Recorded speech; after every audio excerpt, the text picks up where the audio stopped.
Think of it as the Olympics of food. The elite athletes are world-class chefs representing their countries. Some of them have been together for almost a year now, practicing, repracticing. That's all they do. They have managers, they have coaches, they have tasting juries. No drinking, no laughing. It's just like serious focus. Famed chef Emeril Lagasse is honorary president of the Pastry World Cup Tuesday and the cooking competition Bocuse d'Or Wednesday and Thursday. And the chefs from all over the Western Hemisphere will have to use Louisiana ingredients. The teams have to work with wild boar rack, grits, alligator sausage, and seafood from the Gulf. So it's going to be interesting to see what they come up with. As spectators cheer them on, the chefs create even using blow dryers. Their work of art is presented to a panel of judges and then tasted. Winners will go to Lyon, France in January to compete with winners from the competitions in Europe, Africa, and Asia. Now, this event is not only open to the public all day Tuesday, but Wednesday and Thursday as well. And as you can imagine, there are lots of private events, too, for all these international chefs. And who did they choose for their music at one of those events? Our own Purple Knights Marching 100, right as they're coming back from Normandy. Organizers from France say the melding of many different cultures that influence food in Southeast Louisiana over the centuries is why they are here. New Orleans for us is an amazing destination. It's a world-class gastronomic destination that we really wanted to go to. Attracting this type of event would not be possible without so many amazing chefs and our restaurant community and our reputation as a world-class food city. And this type of publicity, as Emeril talks to media nationwide, can lead to more people wanting to taste the flavor of the Crescent City. Meg Farris, WWL, Louisiana. Today, people of all backgrounds came together to pay homage to their ancestors and commemorate those who experienced the horrors of slavery.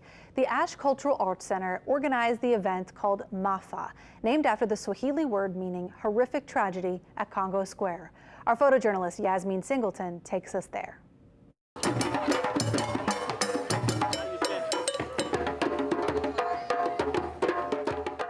Today we are having our 24th annual Ma'afa commemoration. Ma'afa is a term that means the great tragedy.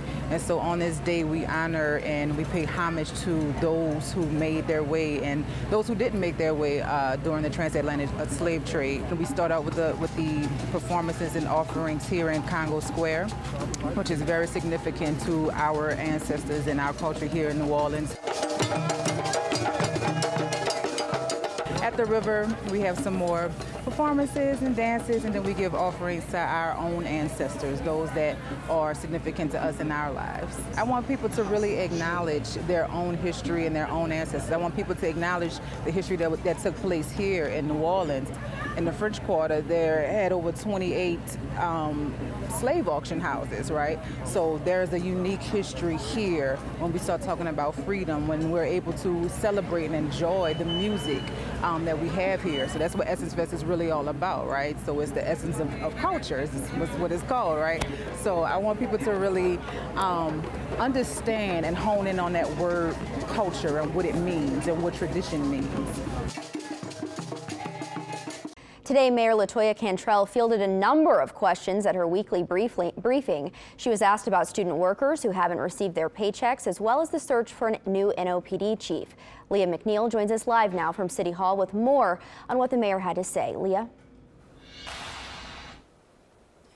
Well, Lily, as you know, this was the mayor's first press conference back since burying her husband last week. So first and foremost, she thanked the community for their condolences and prayers during this difficult time for her and her family. But after that, it was questions right out of the gate. We first asked her about her ongoing search for the NOPD's next superintendent. She says that she has been conducting those interviews and is now in the decision-making process. We did ask her, the mayor, about some comments made by interim NOPD superintendent Michelle Woodfork. In previous statements, Woodfork has said that she believes she is a shoo-in for that job. The mayor says no one is a shoo-in for anything.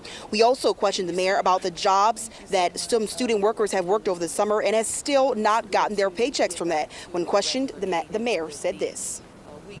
So we went very deep on this, and we went deep intentionally, meaning deep expanding the scope of inclusion, and that's why we were able to employ more young people than ever before. And sometimes with that, you're just wanting to get them signed up and give me that paperwork, later, get it later. We just need to get them in the queue.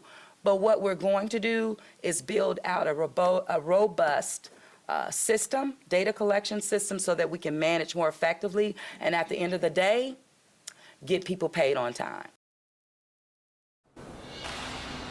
Now, the mayor did say 98% of the people that were a part of this summer internship did get paid, but she says that remaining 2% is, of course, is still not acceptable. So they are working on the daily to try and get that fixed and figured out. We also asked the mayor about an ordinance that was put forward, or a request for legislation from Council Vice President Helena Moreno that will put forward a legislative audit on the city's finances. The mayor says that they are wasting time. The city council is wasting time doing those types of investigations, but we will continue our coverage on this front and let you all know what else the mayor had to say on this coming up in later shows. Reporting live at City Hall, Leah McNeil, Eyewitness News. Leah, thank you so much. It's a day the music world has been waiting for a long time. That the Dewdrop Inn is back open for business. The legendary hotel and venue opened for the first time in 1939. By the 50s and 60s, the Dewdrop Inn was a necessary stop for some of the country's most famous black musicians. They came from all over to play the venue and stay at the hotel. It served as a blanket of protection for those individuals. One was Stanley Stewart's cousin, who you might have heard of. Little Richard loved the Dewdrop Inn so much he wrote a song about it. This is a place that Richard really fine-tuned his music. Fats Domino, Ray Charles, Deacon John, Irma Thomas, and a long list of other legends shared the stage too. Friday night, Thomas will be back to headline the first full-length show at the new Dewdrop Inn. Deacon John will be there too, and he showed up a little early to give us a preview. It wasn't always a given that this day would come. In 1970, the venue closed. The hotel struggled to stay open after that, and then after Hurricane Katrina, it closed too. The building started falling apart, and it wasn't until this decade that somebody stepped up to save it. One by one Friday, everyone thanked developer Curtis Doucette Jr. for taking on the $11 million project. This has been a long time coming, a long time in the making. He says his goal was to preserve the character of the original Dewdrop Inn and at the same time make it appeal to a modern crowd. I'm just looking forward to continuing the legacy. I'm looking forward to people coming and experiencing the history, but also creating some history. Some history that starts right now. And let's have a great, great, great party this weekend.